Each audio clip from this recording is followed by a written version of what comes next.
Hello friends, welcome back to my YouTube channel English Literature for All Level. How are you all? I hope you all are doing good. So today's मुझे आपको के साथ ना एक news share करनी है, मतलब एक बात शेयर करनी है कि जो है, जैसे कि आप सब जानते हैं कि मैंने अपने चैनल का नाम English literature for all level इसलिए रखा था। मतलब मेरे चैनल का नाम English literature for all level है, और मैंने ये इसलिए रखा था कि मैंने कहा इसमें मैं जो है ना, जो भी वीडियोस डालूँगा वो इंग्लिश लिटरेचर से रिलेटेड ही डालूँगा। पर जो है, एक दो दिन से मेरे दिमाग में एक बात आ रही थी कि जो है, जो मैं आपके साथ शेयर करने जा रहा हूँ, कि मैंने सोचा कि यार इंग्लिश लिटरेचर जल्दी कोई जो है जल्दी पढ़ता नहीं है, तो मैंने सोचा कि यार चलो इसको ना, चैनल का नाम मैं चेंज करना चाह रहा था। तो जो है इसलिए करना चाह रहा था क्योंकि मैं सोच रहा था कि उसमें मैं और भी वीडियोस डालूं और सब्जेक्ट्स की भी, जैसे कि जो है आपका इकोनॉमिक्स हो गया, हिस्ट्री हो गया, या फिर कोई भी, मतलब जिसमें थ्योरी थ्योरी होती है, जिसमें मतलब खाली जो है, क्योंकि थोड़ा सा मेरे लिए डिफ़िकल्ट हो जाता है ना, मतलब कि उसको जो है पहले स्क्रीन रिकॉर्डिंग करें, उसके बाद जो है उसमें अलग अलग साइंसेस वगैरह का वो डालें। तो इसलिए मैंने सोचा कि चलो, जो भी थ्योरी है, जिसमें भी जो है आपको सिर्फ कहानी सुननी है, वो ही ऐसा ही कोई मतलब जो है हो, तो उसका एक पर्टिकुलर नेम हो जिसमें मैं सारे सब्जेक्ट्स ऑलमोस्ट जो भी जो है स्टोरीज़ वगैरह वाले हैं उनको मैं कवर कर पाऊँ। तो इस वजह से मैं इसका चैनल का नेम चेंज करना चाह रहा था। ठीक है। और दूसरी चीज़ मुझे ये बतानी थी आपको कि जैसा कि मेरे पास सिलेबस है, मतलब जो हम आजकल पढ़ रहे हैं अमेरिकन लिटरेचर। ठीक है। तो अमेरिकन लिटरेचर का जो सिलेबस है, जो मतलब अधिकतर यूनिवर्सिटीज़ में पढ़ाया जाता है, अलग अलग ग्रेजुएशन पोस्ट ग्रेजुएशन लेवल पे, तो वो जो मेरे पास है, तो उसमें जो है अभी आजकल हम जैसे अमेरिकन लिटरेचर डिस्कस कर रहे हैं ना, तो उसमें हमें जो है, जैसे हमारे पास जो प्रिस्क्राइब वर्क्स हैं अलग अलग यूनिवर्सिटीज़ के, और जो कॉमन है, जो मतलब अब ऐसा है कि एक दो ही जगह हैं, या मैं जो है ना पूरा लेके चलता हूँ कि जैसे जो इंडिया की मोस्ट टॉप्ड यूनिवर्सिटीज़ का जो सिलेबस है वो लेके चलता हूँ, कि मतलब अब फिर वो ये ना कि एक दो यूनिवर्सिटीज़ का मैं क्या लेके चलूँ, उन पे टॉपिक जो है तो मिलता भी नहीं है, और फिर जो है उसको स्टडी करना और बहुत ज़्यादा डिफ़िकल्ट हो जाता है ना। तो इस वजह से मैं आपके सामने जो है अभी अमेरिकन लिटरेचर का सिलेबस जो है ना, प्रिस्क्राइब जो यूनिवर्सिटीज़ में पढ़ाया जाता है वो आपको मैं बताता हूँ। ठीक है। तो जैसे कि पहला तो राल्फ वाल्डो एमर्सन, जिसका हम मतलब खाली इंट्रोडक्शन और अबाउट द ऑथर तो पढ़ चुके हैं, उनका वर्क है अमेरिकन स्कॉलर। वो मैं आपको जल्दी ही उस पर एक वीडियो बनाऊंगा, उसमें मैं आपको अमेरिकन स्कॉलर पूरा समझा दूंगा। ठीक है। उसके बाद हमने जो है वॉल्ट विटमैन में आज पढ़ाऊँ, मतलब आज कराऊंगा। उसके बाद उनके जो वर्क्स हैं, जैसे कि on the beach at night, one self I sing, I celebrate my self, या एनिमल्स, तो ये जो इनके वर्क्स हैं, ये फिर इनके लिए अगली और वीडियोस में मैं इनके वीडियो अलग से बनाऊंगा, उसमें आपको समझा दूंगा। ठीक है। और ऐसे ही जो है रॉबर्ट फ्रॉस्ट हो गए, उनके वर्क्स हैं कुछ, जैसे कि Mending Wall, the Road Not Taken, Birches. और ऐसे ही एमिली डिकिंसन है, जो अब यही मैंने जैसे एमिली डिकिंसन का पूरा उनका इंट्रोडक्शन, लिटरेरी करियर, और जो है उनके कुछ वर्क सब मैंने उस पर वीडियो बना चुका हूँ, आप देख लेना अगर नहीं देखी है तो। ठीक है। और बाकी उनके जैसे अभी हमने सारी पोएम्स कवर करी कि कौन कौन सी उनकी पोएम्स थी जो अधिकतर यूनिवर्सिटीज़ में और कॉलेजेस में पढ़ाई जाती हैं, जैसे कि success is counted, sweetest, because I could not stop for death, the soul selects her own society, a light exist in spring. तो ये सब जो पोएम्स हम ऑलरेडी कवर कर चुके हैं, आपने अगर नहीं देखी है वो वाली वीडियो, तो आप देख सकते हो मेरे चैनल पे जाके। ठीक है। मतलब वो आपको दिख जाएंगी वहाँ पे, जैसे ही आप सर्च करोगे। अब जैसे अब मार्क ट्वेन है, इसकी भी वीडियो जो है आज एक दो दिन में मैं अपलोड कर दूंगा, या देखता हूँ आज ही मैं इसको भी बना के आपको जो है डाल दूंगा। और ठीक है, इनका भी मैं इंट्रोडक्शन और सब पूरा डाल दूंगा। उसके बाद इनका जो वर्क है the adventures of Huckleberry Finn, उसको भी मैं जो है आज नहीं तो कल, जब भी मेरे को टाइम लगेगा तो मैं उस पर भी वीडियो बना के आपको अपलोड कर दूंगा। ठीक है। एक फिर थॉर्ने नाम के जो एक राइटर हैं, उनका वर्क है द स्कारलेट लेटर। ठीक है। तो जो है इनके ऊपर भी जो है, दो राइटर के ऊपर भी जो है एक इंट्रोडक्शन और वो सब पूरा वीडियो मैं बना दूंगा। फिर उसके बाद एक और जो लास्ट है वो है यूजीन ओ नाइल।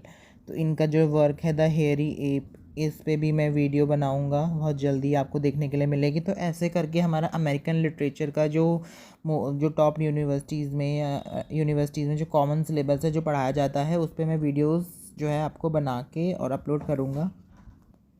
तो आपको फिर ना अधिकतर जो है ना पूरा उसमें जो है क्या है क्या नहीं है अमेरिकन लिटरेचर में, आपको एक ना आपको आइडिया हो जाएगा कि अमेरिकन लिटरेचर में क्या क्या वर्क्स लिखे गए और कौन कौन से राइटर्स उस टाइम पे रहे। ठीक है, तो अब ज़्यादा टाइम ना वेस्ट करते हुए आज की वीडियो जो है हम अपना शुरू करते हैं। आज का टॉपिक वो है हमारा वॉल्ट विटमैन के लाइफ एंड वर्क्स। तो बहुत छोटा सा ही टॉपिक है, ज़्यादा बड़ा नहीं है, जल्दी ही कवर हो जाएगा आज। तो ये वीडियो ज़्यादा लंबी तो होगी नहीं, ठीक है। तो मैं इसको जो है शॉर्ट में या फिर जो है जो भी डिटेल में जैसे भी मेरे को सही लगेगा मैं कवर करने की कोशिश करूँगा, ठीक है। और हो जाएगा तो फिर हम उसके बाद नेक्स्ट वीडियो में फिर मिलते हैं, ठीक है।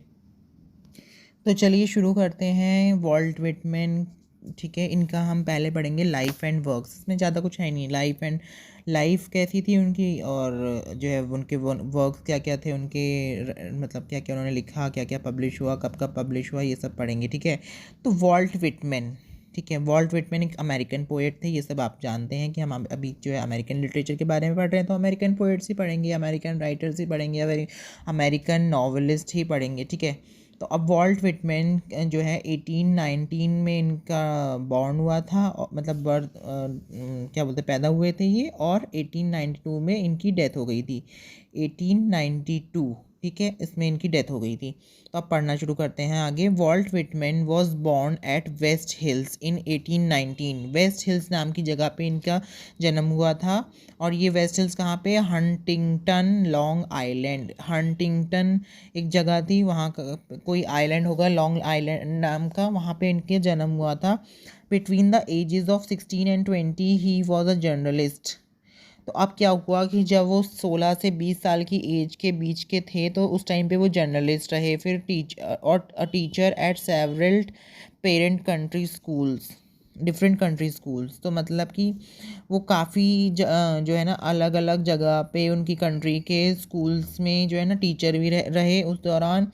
And a small town editor, मतलब कि एक जो है ना न्यूज़ पेपर एडिटर भी रह चुके हैं वो अपनी 16 से 20 साल की एज के दौरान। अनटिल ही वॉज 30, जब तक कि वो 30 ईयर्स के नहीं हो गए। ही रोट, उन्होंने जो है आर्टिकल्स लिखे, एडिटोरियल्स लिखे, breezy comments on the passing scene, led as drama and music critic, मतलब कि उन्होंने जो है काफ़ी सारे ड्रामाज, म्यूज़िक, और turned out a temperance tract disguised as novel, और उन्होंने काफ़ी सारे नॉवेल्स लिखे। The publication of Leaves of Grass, ये भी उनका एक जो है ना मतलब पोएट वो था, पोएटिक कलेक्शन था पोएम्स का। तो ये जो है 1855 में इन्होंने लिखा। और ये जो है the publication of Leaves of grass 1855 bye Walt Whitman marked a poetic narration of independence, declaration of independence. मतलब कि जो है इनकी ये जो वर्क था इनका ये बहुत ही अच्छा था, और इसने जो है ना एक अच्छी जो है ना छाप छोड़ गया था। ये वर्क ना उस टाइम पे छोड़ी थी, इस वर्क ने एक अच्छी छाप। The end of one culture era, तो इसमें जो है एक जो है कल्चर के एरा का एंड दिखाया गया है। And the beginning of the other, मतलब कि एक नया कल्चर की शुरुआत दिखाई गई है, ठीक है। It established a modern new and indisputably native idiom. इसने क्या करा, एक मॉडर्न जो है आज मतलब नए युग का जो है ना नेटिव इडियम की शुरुआत करी। Whitman that there was no subject और object unfit for poetry. Whitman कहते थे कि ये कोई भी सब्जेक्ट या ऑब्जेक्ट ऐसा नहीं है जो कि जो है अनफिट हो उनकी पोएट्री के लिए। That no human activity shameful, कोई भी जो है ह्यूमन एक्टिविटी शेमफुल नहीं होगी। That there is no indecency in nature, indecency नहीं होगी नेचर में।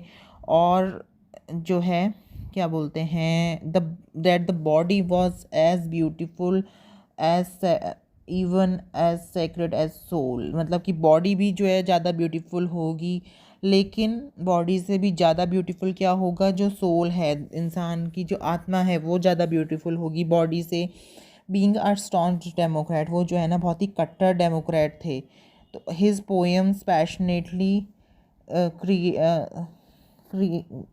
Advocate the values of freedom, equality and fraternity. उनकी जो पोएम्स थी उसमें जो है वैल्यूज़ भरी हुई थी, फ्रीडम की, इक्वालिटी की, फ्रैटर्निटी की, मतलब कि भाईचारा की, सब में जो है किसी भी धर्म में वो जो है भेदभाव नहीं करते थे। He was also a great to all of the mankind, मतलब वो बहुत ही जो है ना अच्छे थे, अच्छे आदमी थे टू पूरे जो है ना मैनकाइंड के लिए, सब जो है आदमी ह्यूमन काइंड के लिए ने और मैन काइंड के लिए, ठीक है। All professions were respectable to him, अब उनके लिए ना जो कोई भी काम जो है ना छोटा या बड़ा नहीं था, उनके लिए सब एक बराबर था, ठीक है।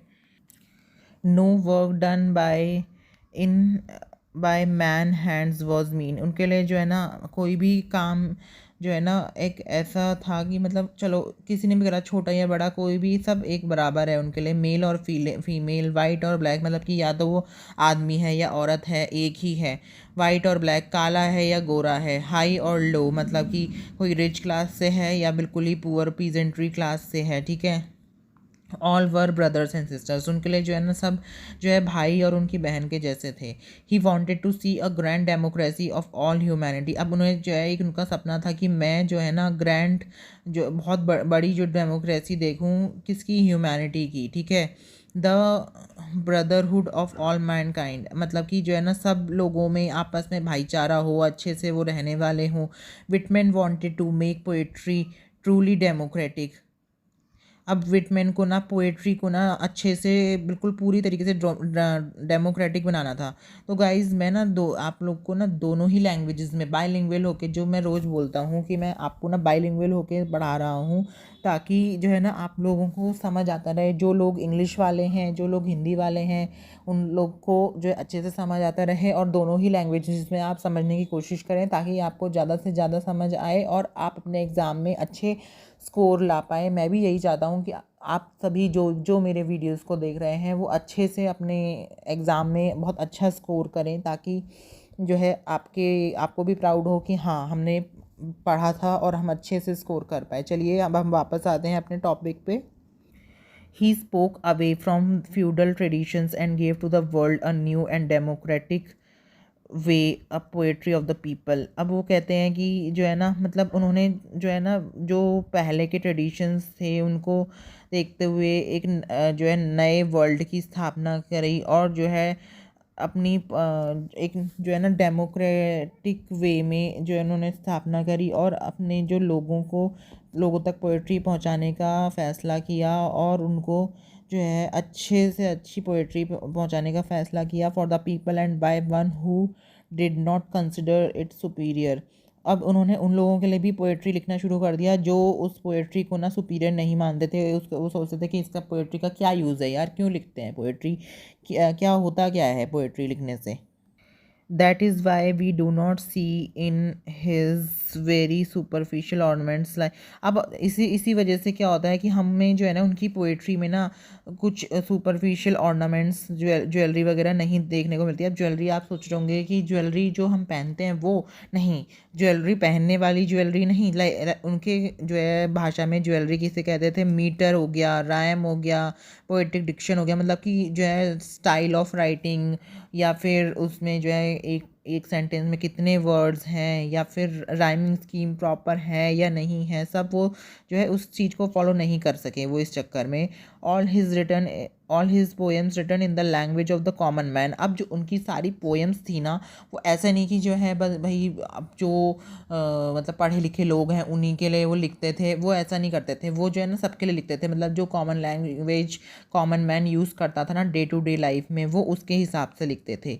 His Leaves of Grass is full of parable poem such as song of my self, अब जो उनकी जो लीव्स ऑफ ग्रास जो मतलब एक पोएटिक पोएम का कलेक्शन था, उसमें जितनी भी उन्होंने पोएम्स लिखी वो जो है ना एक तरह से उन्होंने अपने बारे में करके लिखी, या फिर अपने ऊपर लिखी, अपनी लाइफ के ऊपर लिखी, जैसे song of my self, crossing Brooklyn ferry and voice to India, ठीक है। Walt Whitman loved humanity, Walt Whitman को ना ह्यूमैनिटी बहुत पसंद थी, and the world in which he lived, अब जिस वर्ल्ड में वो रह रहे थे वो भी उन्हें बहुत पसंद था।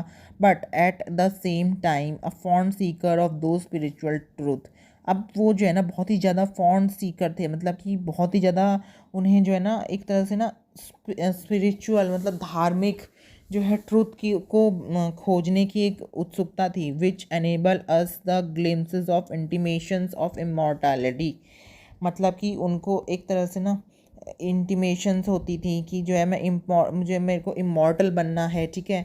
He was above all a Mystique that person who has a sense of beyond, अब वो जो है ना एक मिस्टीक पोएट थे, एक जो है ना मिस्टिसिज्म वाले पोएट थे, एक पर्सन थे मिस्टिसिज्म वाले, तो जिनको जो है ना एक जो सेंस ऑफ ह्यूमर था या सेंस था वो बियॉन्ड द लिमिट था, मतलब कि ऐसा कोई भी पोएट ऐसा नहीं सोचता था, ऑफ समथिंग विच दो इट परवेड्स द वर्ल्ड, ठीक है। अब ये तो बिल्कुल ही वर्ल्ड से बिल्कुल डिफरेंट हो गया, does not belong to it. अब जो है ये तो भाई इस उस टाइम पे तो बिल्कुल ये तो वर्ल्ड से बिल्कुल ही अलग है, वो चाह रहे थे कि मैं लिखूँ, मैं कंपोज करूँ ऑफ समथिंग विजिबल, जो है लोगों को विजिबल हो, जो आज तक ना लिखी गई हो। It is different to think of other poet writing, अब उन्होंने सोचा कि मतलब एक ना मैं जो है ऐसी पोएट्री कंपोज करूं या ऐसी जो आइडियाज़ लाऊं जो किसी और पोएट ने यूज़ ही ना करे हों, उन सब से डिफरेंट हों, ठीक है।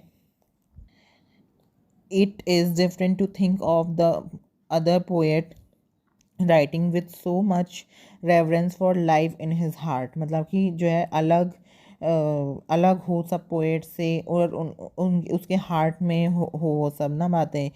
और हिज बायोग्राफिकल पोएम, जो ये उनकी बायोग्राफिकल पोएम थी ना, उसका नाम है सॉन्ग ऑफ माई सेल्फ, ये जो है ना उनकी बायोग्राफिकल पोएम थी, वो उन्होंने अपने ऊपर अपनी लाइफ के बारे में लिखा था उसमें। और is the spiritual journey of the poet, मतलब कि एक धार्मिक जर्नी स्पिरिचुअल जर्नी के बारे में लिखा था, अपनी अपनी जो है धार्मिक जर्नी उनकी कैसी रही। Who he has to discover the secret of living in harmony in the world, इसके थ्रू उन्हें जो है ना एक तरह से डिस्कवरी करनी थी कि कैसे वो और डिस्कवर करना था सीक्रेट, उस सीक्रेट को कि कैसे वो इस वर्ल्ड में किस उससे पर्पस से किस उस मोटिव से रह रहे हैं। तो ये थी मेरी आज की वीडियो, आई होप आपको समझ आई होगी। अगर आपको जो है समझ आई है, पसंद आई है, तो प्लीज़ आप इसे जो है अपने दोस्तों के साथ शेयर करें, लाइक करें, अच्छे अच्छे कमेंट्स करें और मुझे बताएं कि आपको कैसी लगी। और सब्सक्राइब करें इस चैनल को ताकि आपको आने वाले टाइम में और भी नई नई वीडियोस जो हैं देखने के लिए मिलती रहें। और तब तक के लिए मैं आपसे विदा लेता हूँ, bye bye, take care, okay.